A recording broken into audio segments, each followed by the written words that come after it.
Licha ya kuhudhuria maonesho ya zana za kijeshi za jeshi la Jamhuri ya Watu wa Urusi siku ya Mei 9 mwaka 2025, ikiwa ni jubilei ya miaka 80 ya ushindi wa Urusi, ambapo huashiria kushindwa kwa Ujerumani ya Wanazi katika vita vya pili vya dunia. Ibrahim Traore alikuwa ni miongoni mwa wakuu wa nchi walioalikwa kujumuika. Tukio hilo lilionyeshwa na kuripotiwa mubashara na vyombo mbalimbali vya habari ulimwenguni kote, kulipamba adhimisho hilo la miaka 80 ya ushindi wa nchi hiyo. Mwaliko huo wa Rais Vladimir Putin kwa kiongozi wa Afrika kumewastua wakubwa wengi duniani, kiasi kwamba kufumbua macho na masikio wakisubiria kufahamu kuna nini nyuma ya pazia kati ya Burkina Faso ya Ibrahim Traore na Urusi ya Vladimir Putin katika diplomasia ya kijeshi.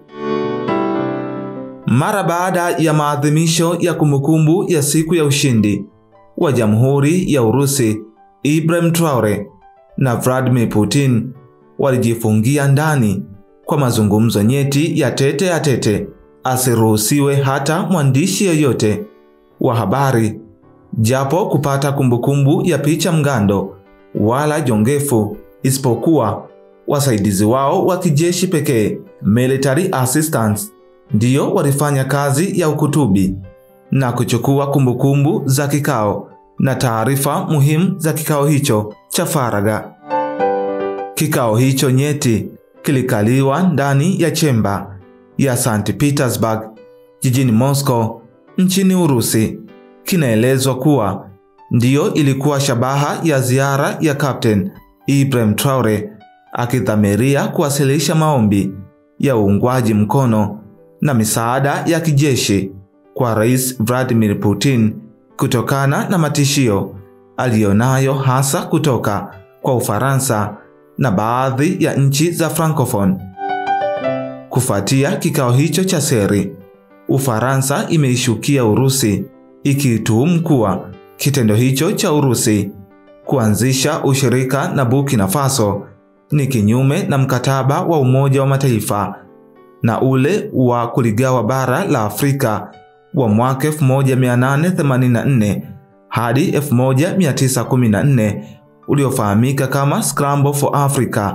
na Ufaransa yenyewe inaangalia uwezekano wa kupeleka malalamiko rasmi katika Umoja wa Mataifa katika kikao kijacho cha wakuu wa nchi. Aidha, Ufaransa kupitia DGSE na the French Secret Service kwa kushikamana na jeshi la nchi, wakiwa na jukumu la kukusanya taarifa za kijasusi duniani kote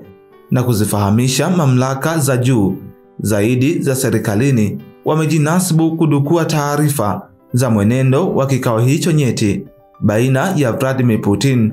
na Captain Ibrahim Traore kupitia satellite na kudai kuwa wapo tayari kuwasilisha ushahidi huo pale utakapohitajika. Kwa mjibu wa dondoo zilizoachiwa na DGSE na the French Secret Service katika mitandao ya kijamii na tovuti maarufu ya ostfrance.fr, zimeainisha na kuvujisha kwa uchache siri ya kilichojiri katika faragha hiyo ya masaa matatu tete ya viongozi hao Vladimir Putin na Captain Ibrahim Traore. Kwa upande mwingine, Ufaransa inaituhumu Burkina Faso kukiuka mikataba iliyowekwa tangu kuasisiwa ukoloni, na ikifahamu wazi kuwa bado ni koloni lao. Katika orodha ya awali, Ufaransa imeionya Burkina Faso kusitisha mara moja maombi ya makombora ya nyuklia, ndege za vita za kisasa, jets na roketi za masafa marefu za kudungulia ndege, pamoja na military aircraft zingine kama ndege nyuki zenye kuendeshwa na akili mnemba ama zisizo na rubani, vifaru na Armored Personnel Carriers APCS kwa ajili ya vikundi vya mbele katika mapigano, vifaa, zana za kisasa na mafunzo kwa askari wa miamvuli na sayansi ya kijeshi, military science, vyote vimetajwa kuwa ndiyo maombi ya Traore, rais wa Burkina Faso, kwa Vladimir Putin, rais wa Jamhuri ya Urusi.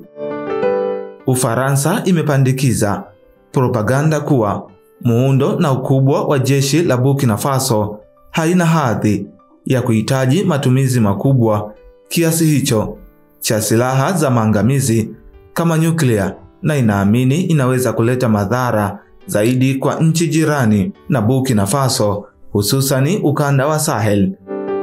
na wasiwasi zaidi ikitajwa umri mdogo wa rais na amiri jeshi mkuu wa Burkina Faso, Captain Ibrahim Traore. Hata hivyo, Urusi imekanusha vikali kuhusu tuhuma zilizosambazwa na DGSE na the French Secret Service kuwa ni uzushi mtupu na propaganda chafu zinazoandaliwa na kutekelezwa na watu wenye nia ovu na wasiopenda kuona mafanikio ya Waafrika. Ingawa Captain Ibrahim Traore alipoulizwa na wanahabari baada ya kikao hicho cha faragha, hakuwa tayari kuzungumzia, bali alisisitiza ni ushirikiano wa kawaida tu. Rais wa Urusi Vladimir Putin alisisitiza kuwa ziara ya Ibrahim Traore ilikuwa ni mwaliko rasmi kuja kuungana na viongozi wengine kuadhimisha kumbukumbu ya miaka 80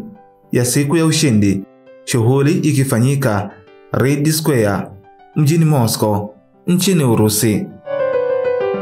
Endelea kufuatilia BMTV Tanzania. Jina langu ni Castle Elias.